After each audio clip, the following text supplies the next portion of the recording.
Hi.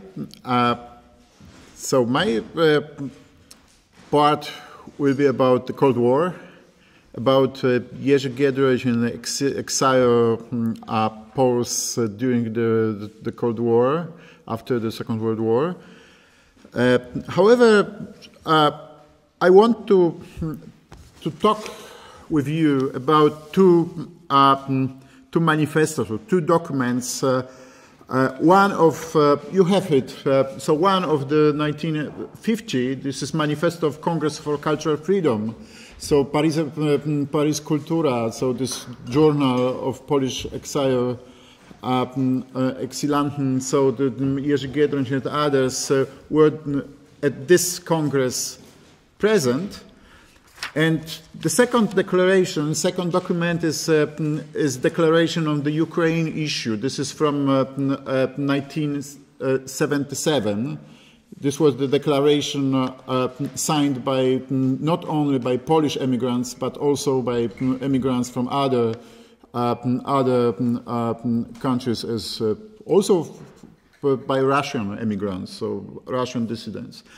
So, however, I will start with something completely different. So this is the text by John Lennon, by the Beatles from the beginning of the 70s, and the text of this quite famous at that time song was under the title "Imagine."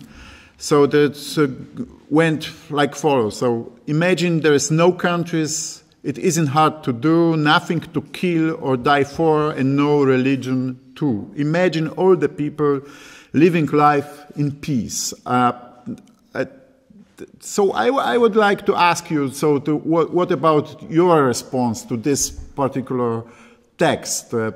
So Lennon argued that he was a dreamer, dreaming about the world without countries, without religions, without any possession, without something which was cause or the reason to fight. And so what is your idea of it? So do you agree? Do you against? So please. I think it's an utopian view at this point. So it's his utopia is that there's no country, that there are no wars, that there's no religion, and for him, like, using the word imagine refers to the future. So for me, I imagine, like, when I read this text, I think that this is his utopian worldview, the thing that he wants to achieve, and yes. Okay.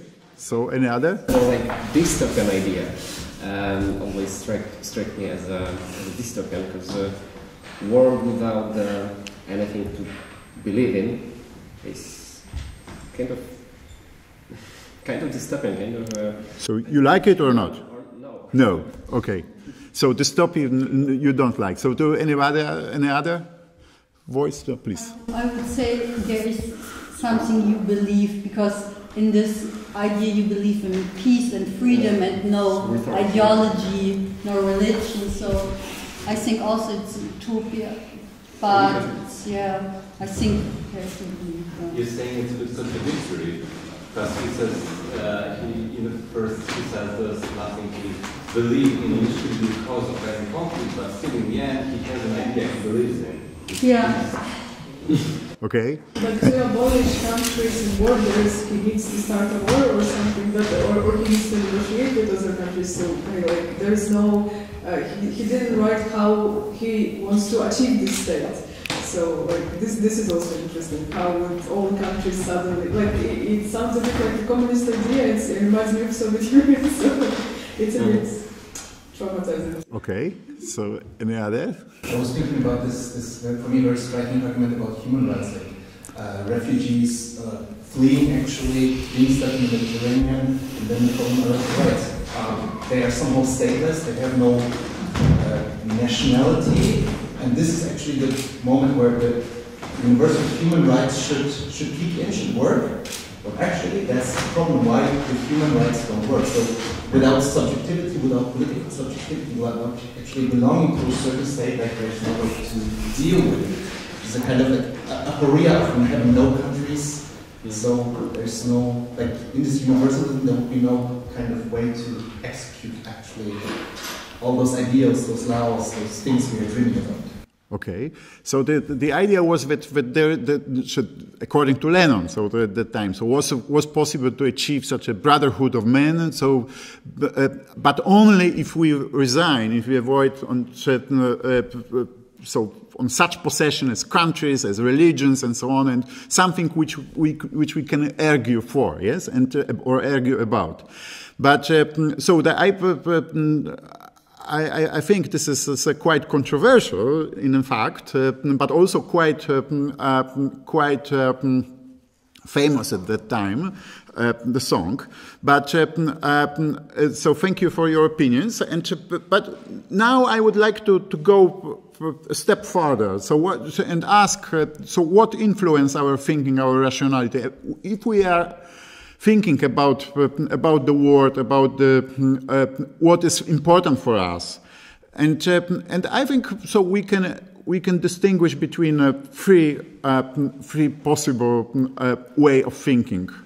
So one way of thinking is quite traditional for example, in social science. This is represented by Parsons, for example. This is that the structure. So our thinking is in a way the function of our environment. So I believe that in nation, for example, or in religion or something. So I have certain values.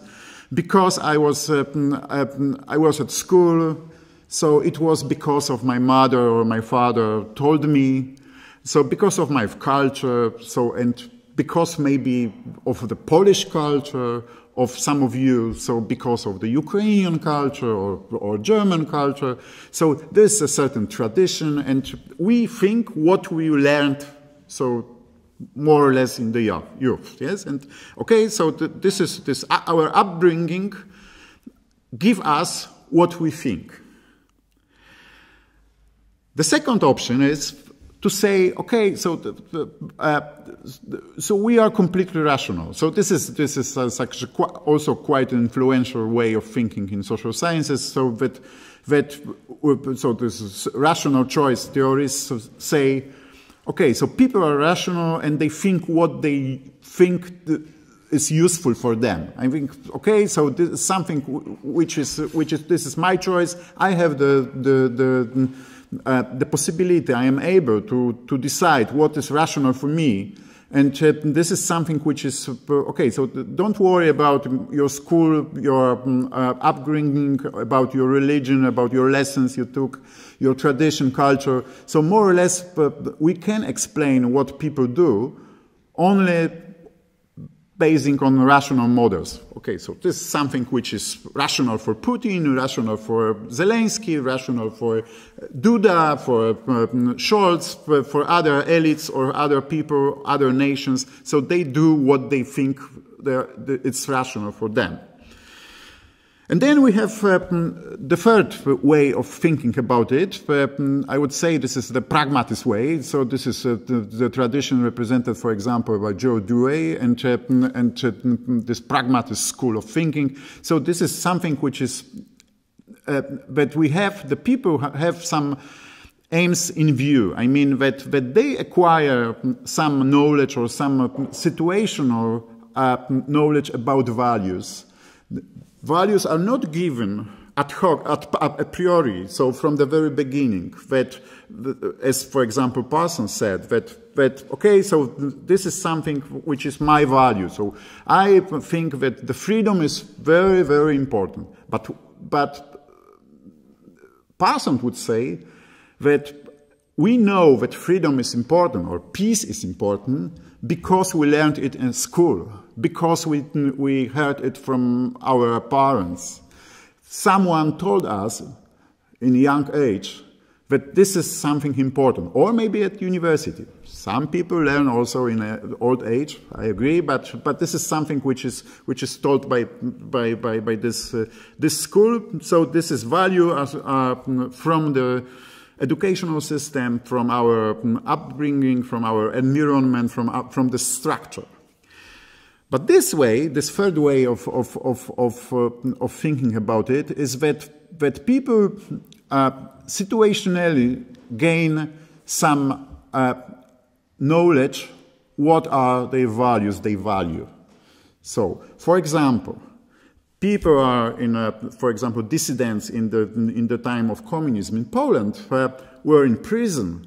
They learned, okay, so they experienced some repression from the communism, and they discovered, so to say, situationally, that there is some value of freedom, value of human dignity. People fighting now in Bakhmut, so Ukrainians fighting in Bakhmut or in other places, are learning situationally, so through the process, but there's some values as a value of nation, value of statehood, value of Ukrainian state, value of freedom, value of independence, and so on. Yes, and this is something which is also so can be used in German history, for example. So we have some such examples, such biographies as Bonhoeffer. So this priest who also has a biography and of so to say. He went through his life to certain values, and he described how this life in the reality of Nazism, of the Third Reich, learned him what is important, what was important. And now we have also some other certain perspectives. So we have some epoch, some era, some zeitgeist. And what is this era after 1989? So maybe this is the era, so somewhat described by this song of Lennon, so the Imagine. So this is some people would say that this is the era of the end of the history. Some people would say that we achieved. For example, in European Union, in some other international structures, some level of welfare, some level of no conflict, some level of post-national identity, some level of lack of wars. And of course, so this is somewhat too easy explanation, but this is some zeitgeist, which is also important when we decide what we think, how we imagine our world. So I can say, for example, for myself, that living in the peace, living in post-1989 Poland, member of the European Union, so in friendship with other nations, with Germany, with Germans, with French, with our neighbors from the south, from the east also. So this is something which influenced my thinking about reality. So peace is something normal for me. So this is something which is taken for granted in a way. So the peace and freedom too. But we also have some various legacies and interpretations of the Cold War era. And this is, of course, a little bit complicated because we have different legacies of this Cold War, yes? And for example, people in Moscow can differently say what meant 1989. People in Berlin can say that 1989 was the unification, was prosperity, was something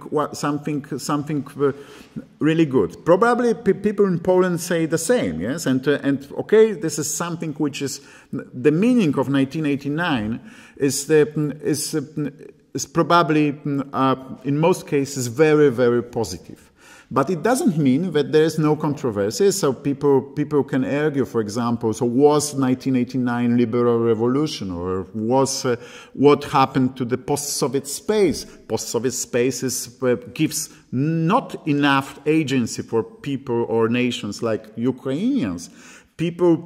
Some people can argue that there's some in this way post-Soviet space, post-1989 space, which doesn't give the same level of freedom of choice to people in Kiev and to people in Tallinn or in Warsaw or in Berlin. Yes, and this is something which is these various legacies and interpretations of the Cold War era is now important also for nowadays discussions.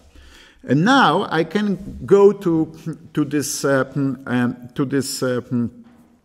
heroes of this small talk, and these are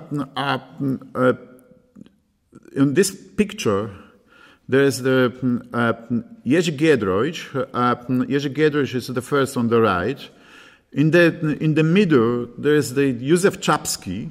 Józef Czapski is the famous Polish painter. So together with Giedroyc was at that time, this picture was taken in 1943 in Tel Aviv. So there were Polish soldiers. Most of them were taken as prisoners of war in Soviet Union. So after the aggression of the Soviet Union in 1949 to Poland. Józef Czapski was one of the people sentenced to death, so to say, the prisoner of Katyn, and only by chance he discovered, so he survived, he survived, and was able to escape from Soviet Union after 1941, and these people, these Polish prisoners who were sent to Siberia and many different parts of the Soviet Union, so were part of the so-called Anders army. So this was the army, or this also civilians, women and children, so went through Persia and some other points of the world, through Africa, some of them, through Australia, some of them, and they formed an army, Polish army in exile, the so-called Anders army, because the General Anders was the chief commander officer of this army, and they fought in the Middle East, and this picture was taken in 1943 on the beach of Tel Aviv.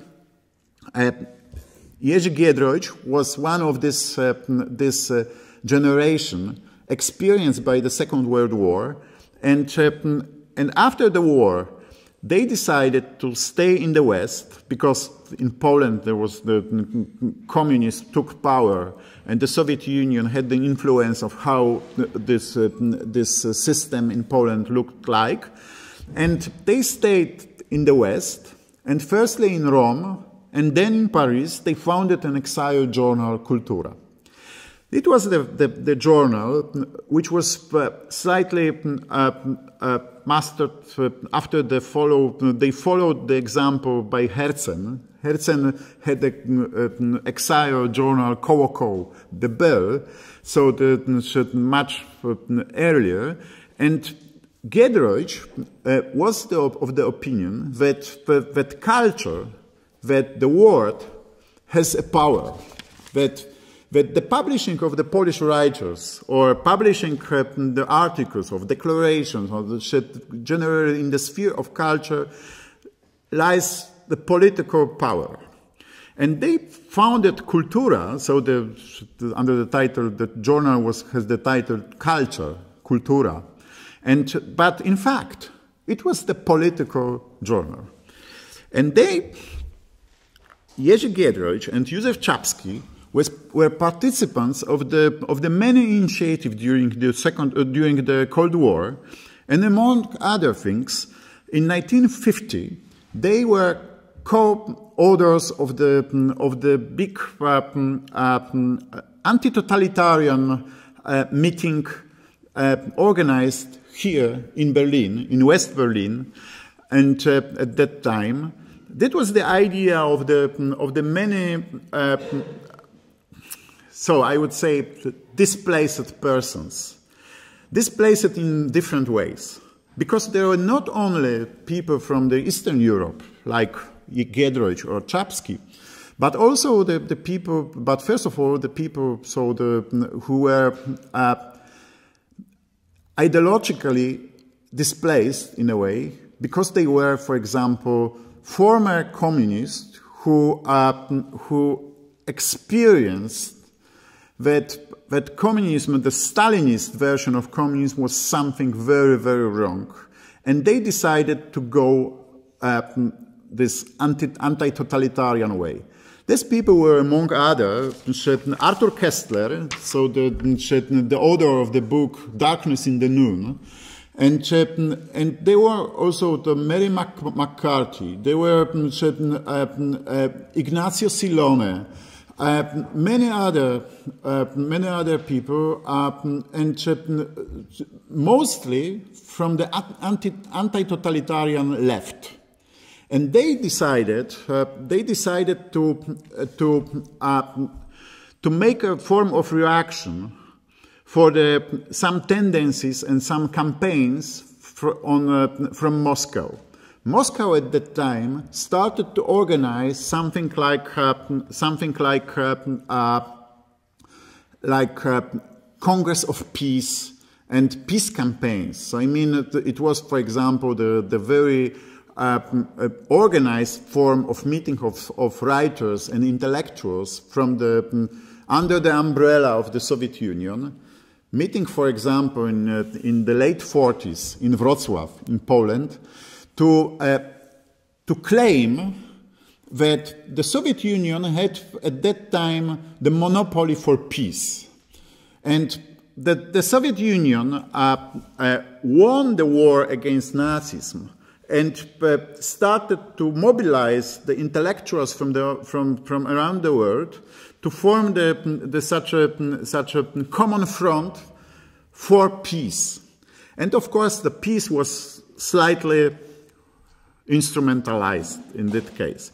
And the idea of this anti-totalitarian writers and intellectuals making this meeting, this Congress in Berlin, in West Berlin in 1950, it was the idea that they have to counteract this campaign of Soviet Union at that time.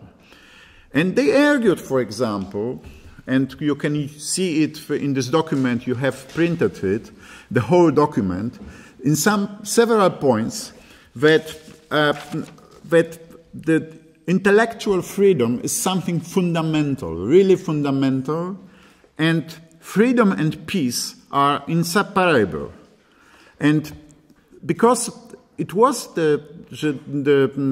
such a political idea of the Soviet Union at that time to combine that they have monopoly for peace but without individual freedom. And this idea of the Congress in Berlin at that time and Pariser Kultura, so this Polish exile journal was part of this endeavor, was to make visible, to make loud the very fact that freedom, individual freedom, was something really fundamental also when we are talking about peace. And of course, so it was not so popular at that time, this idea of individual freedom, and for example, the fact that freedom, as in the point 5, freedom is based on the toleration of divergent opinions. The principle of toleration doesn't logically permit the practice of intolerance, and so on and so forth. And this is the very document of the epoch, which was made, so to say, through learning. As I already said, with these examples of this situational acquirement of knowledge and values, It was the case with Arthur Koestler and other people. They started as a communist, some David Rousseau, so that and other people. They from France, from Italy. So they were at the start of some years later, earlier. They were, so to say, under umbrella of the Stalinist communist too. But they personally experienced, also through the experience of their friends, this experience of purge, of Stalinist purge in the churches. And they experienced the presence of the Gulag in the Soviet Union, and they started to combine this liberal values with this leftist thinking, and they were the left, of course, but they were at that time already anti-totalitarian left and against the Stalinist left of this time. What about Paris Cultura of this exile journal and their way of thinking, their way of gaining some new values from the very situation of being in exile?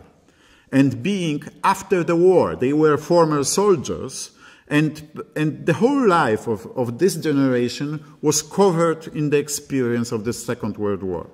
They were in exile, they had no country, no state with which they would be welcome. They were displaced persons in Paris at that time. And they decided that it was the year 1952. In this Paris Cultura, there was a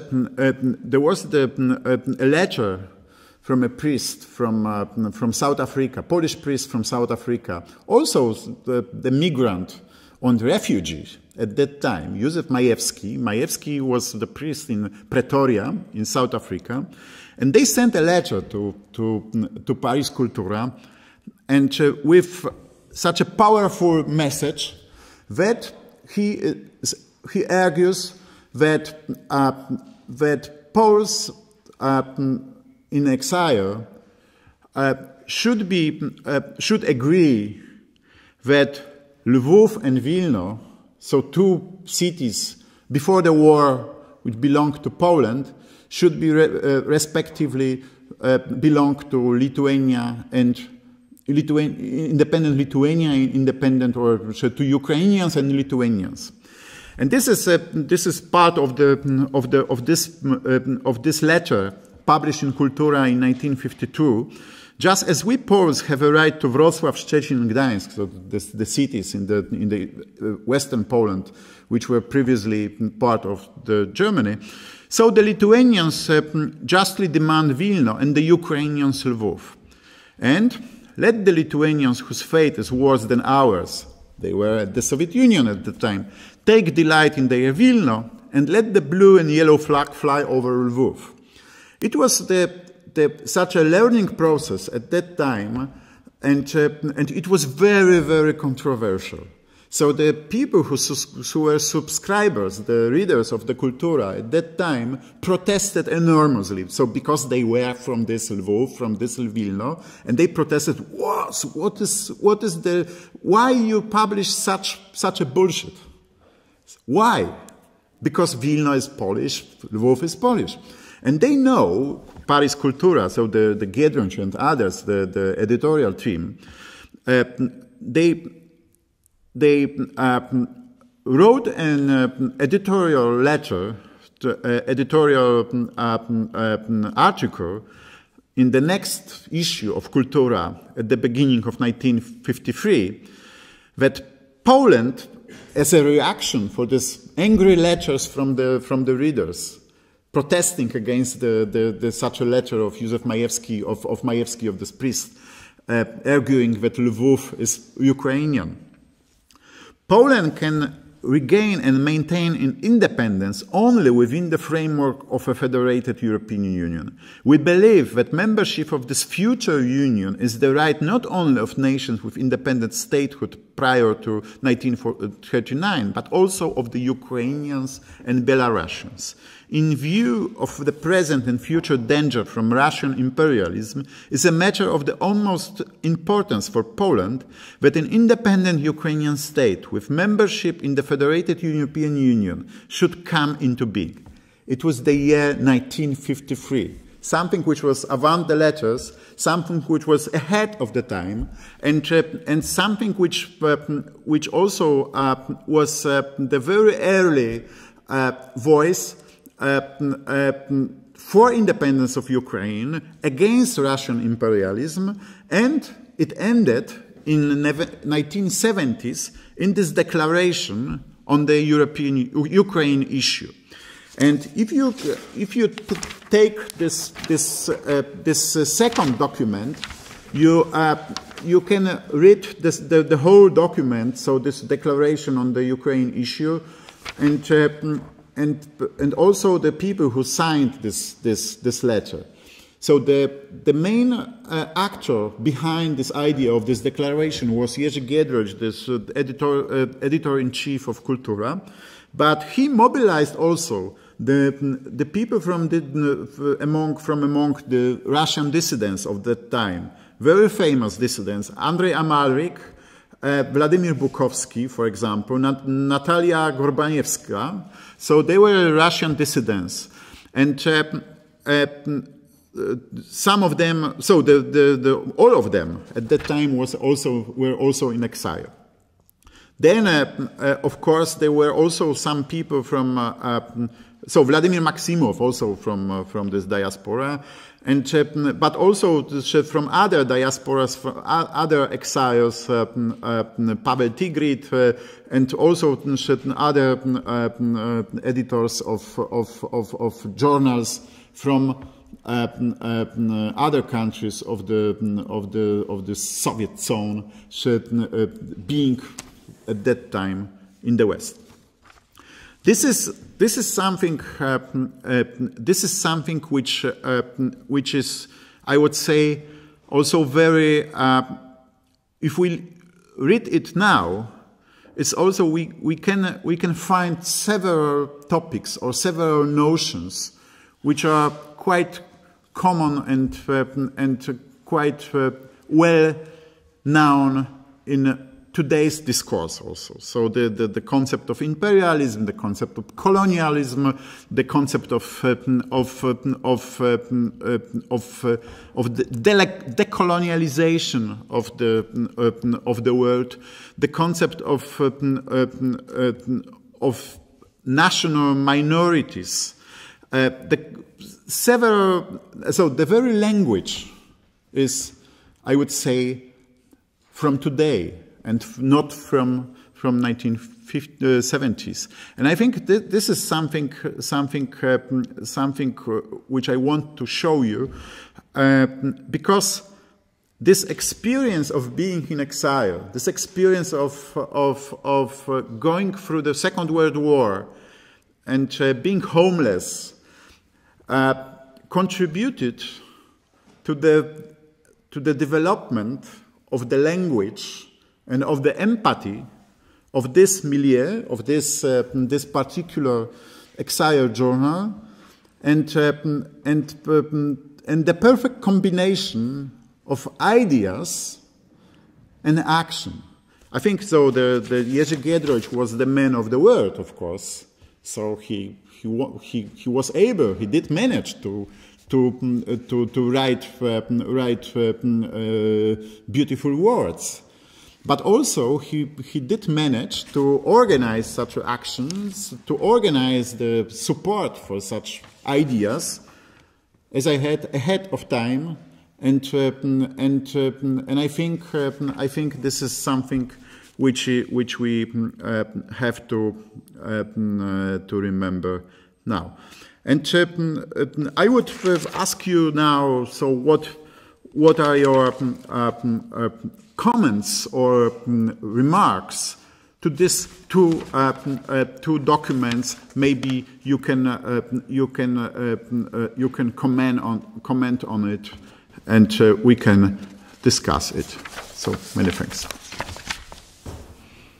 Well, I have a question because I don't know much about Ukrainian dissidents, for example, from the 60s and 70s, but what was the response from the Ukrainians who were, for example, in the 60s fighting for this reason? Because Ukrainian diaspora in exile after the Second World War had different scale of maybe political views, because mostly they were from Moldova and something else, and especially in the region in the US, for example, yes. But still, this is like for Ukrainian issue, but there is no one coming from Ukrainian dissident movement, and also no one from the other nationalists. So there is no Georgian, no Estonian here, no Kazakh, Kyrgyz intellectuals here. So what was the dynamic? Because it's also a very interesting thing. Was there any reaction from the inside of the Soviet Union on this matter that we're arguing? So thank you. So maybe someone would comment?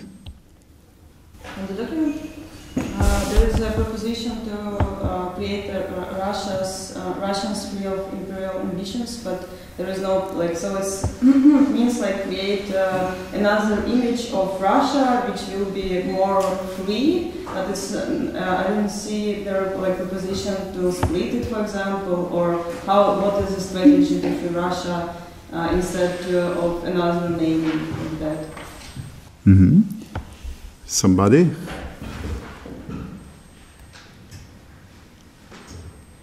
These manifest focus on freedom as a right, not as a duty, because I think it's connected, because it's not only a right, it's a duty, and duty has consequences, and I think they miss this issue. I did read all this document, but after your lecture, I think that it's something that they miss.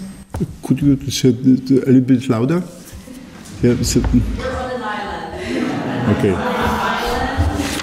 In the table, okay. for whatever reason, and now we're like trying to hear you. Yes, so maybe a little bit louder. They focus on the freedom as a right, yes, but freedom is also a duty, and I think it's something that is connected. It's only not only our right, but duty which has consequences, and I think it's an issue that is not a point in the document, and I don't know why, because it was some congress. I don't know more details, only the things you said, but I think it's connected, right and duty, and freedom, right and duty of freedom. Yes, very well, yes. Integral. Yeah, I completely agree, but the political sense of this document is to confront this intellectual freedom with imperial state. So I think it's quite reasonable that they focused on the right side of this idea, that this right of the person to have this intellectual freedom, not only obligation. Okay, so I can also add that the very context of Cold War was also in that this, for example, this Congress for Cultural Freedom was financed by the CIA, and it was not directly, but it was the very big controversy some years later. So there was some idea in the United States to okay, so we can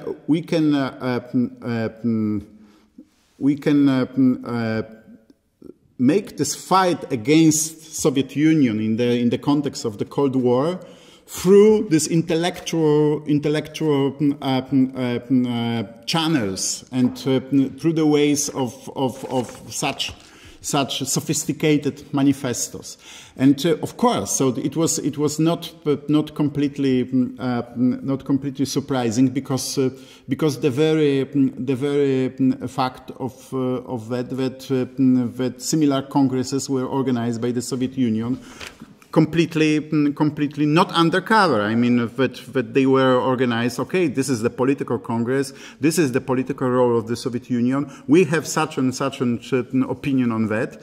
And, but the very context of the Cold War was at the time that the United States and intelligence so wanted to have certain channels of influencing the intellectual debates in the world.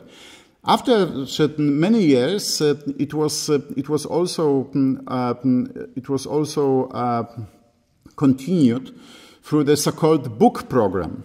The book program of the United States of America was that they finance also undercover. So they finance the books written in the languages of, for example, in Polish, in Slovakian, in Ukrainian also, and these books were smuggled through the borders to the countries of the Soviet bloc. And yes, of course. So it was in a way the fight of two, yes, so we would say imperial blocs. So the United States, of course, was some sort of imperium, maybe. So, but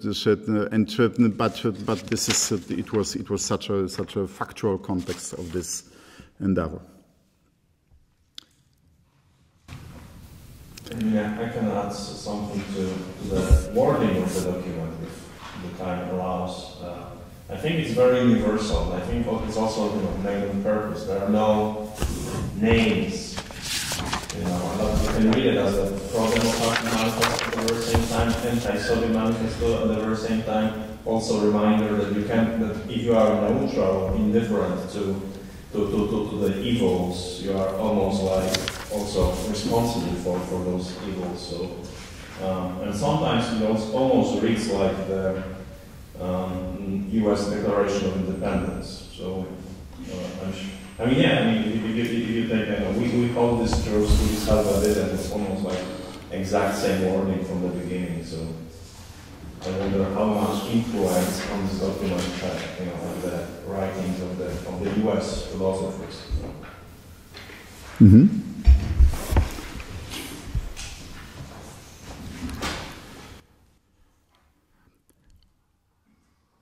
Okay, so this is now I think we can go to some sort of conclusion, and so because this is there is such a possible question: do we need at all such manifestos or declarations? So maybe it is not so important.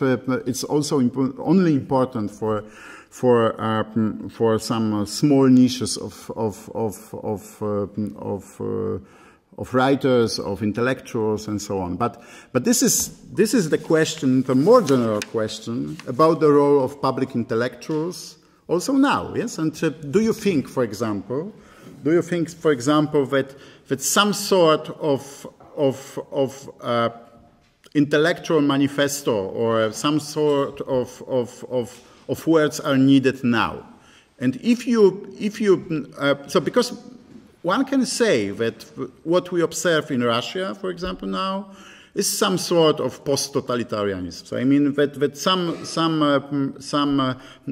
traces of this state and some characteristica of the war produced by Mr. Putin and Russian aggression, so it's something which maybe requires our response. And what kind of response do you think is now important? Maybe, and this was in the previous panel, the previous talk by Patrick, and the previous discussion, some sort of the manifesto about peace, as we saw.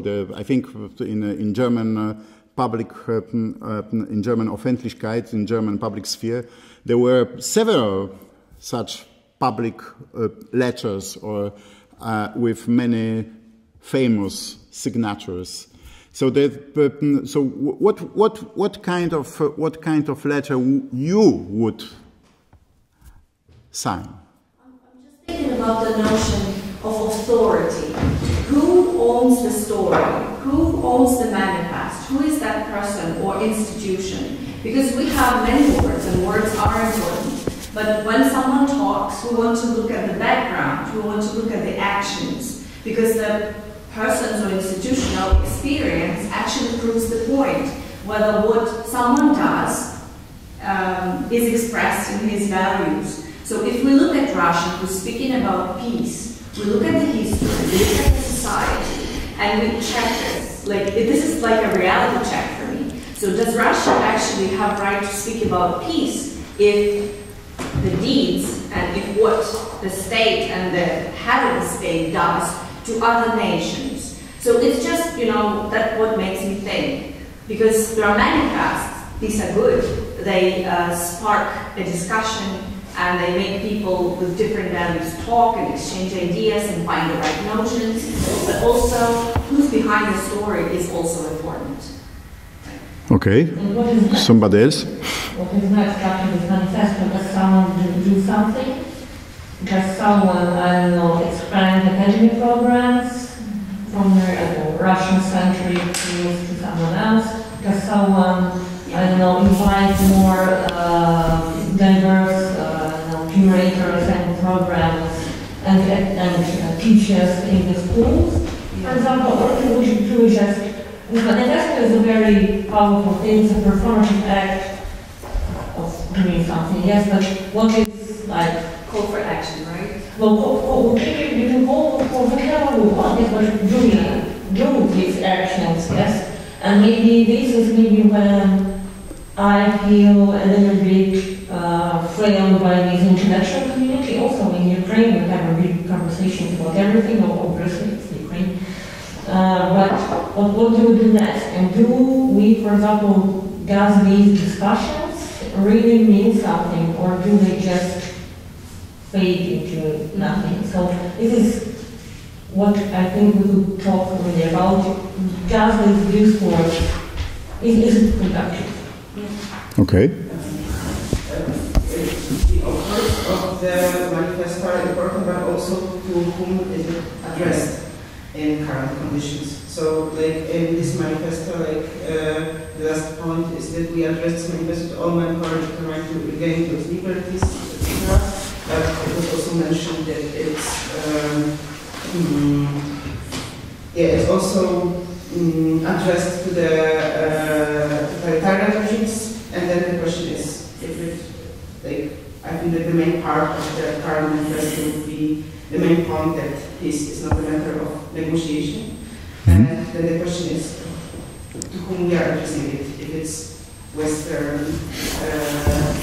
Europe, Western countries, or probably it's as manifesto anyway as a form of negotiation, probably it wouldn't be addressed to Russia. But this is crucial, to whom we would speak to such statements. Okay. I think the very, so many thanks for all opinions, and I think the very important feature of this manifesto from 1950 was that the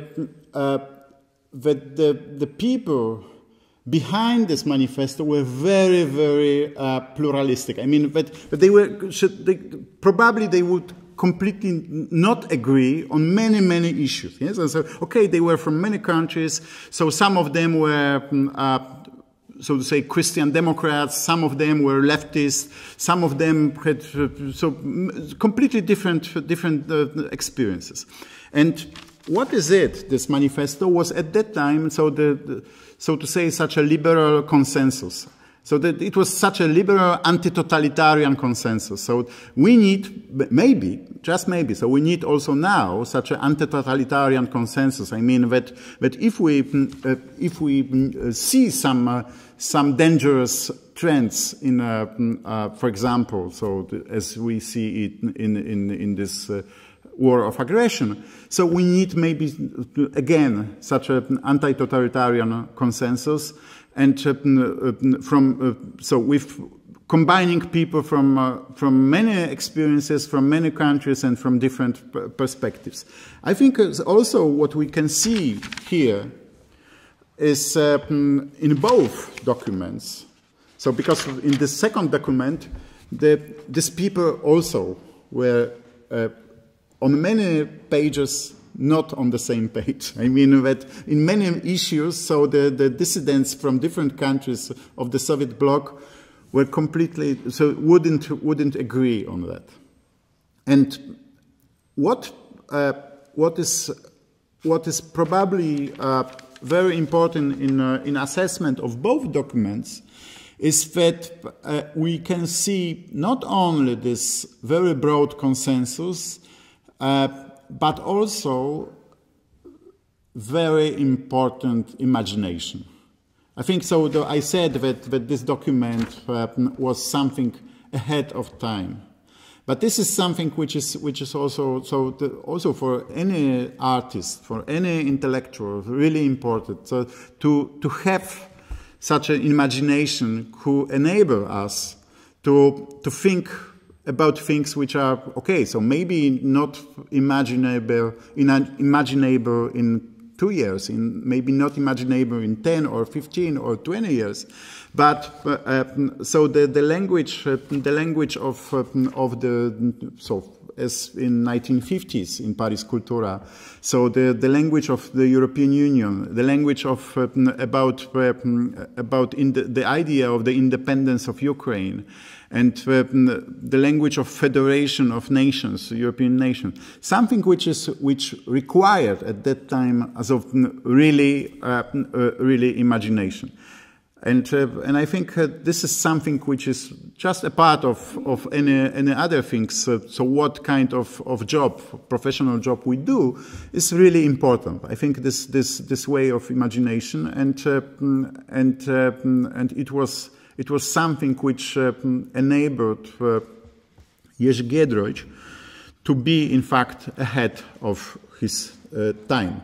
And I think it's also important that this situation of exile, this situation of being, in a way, homeless, of course, it was something which was not a nice thing, and but it was also some way something which also contributed to this imagination, contributed to this power, and of these people in both documents.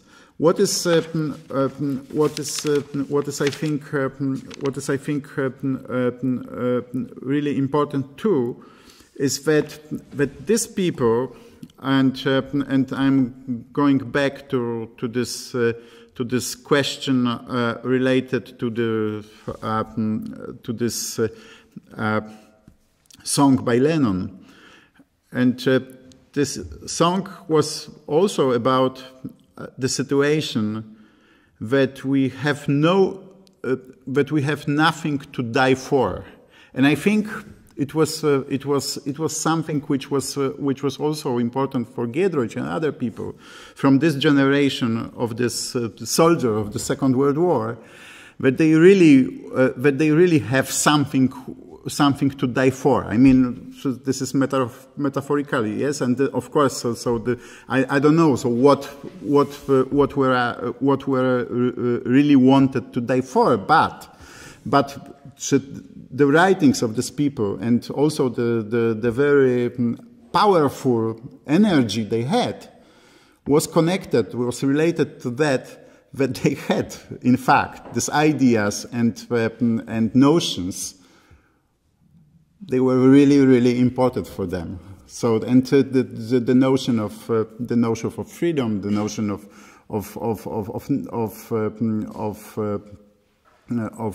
freedom was one of these things which we wanted to die for. And in a way, they succeeded. So they produced some powerful ideas, and also in the very difficult conditions of the exile, of the Cold War, and they had this imagination. I think this is the most important thing. So many thanks.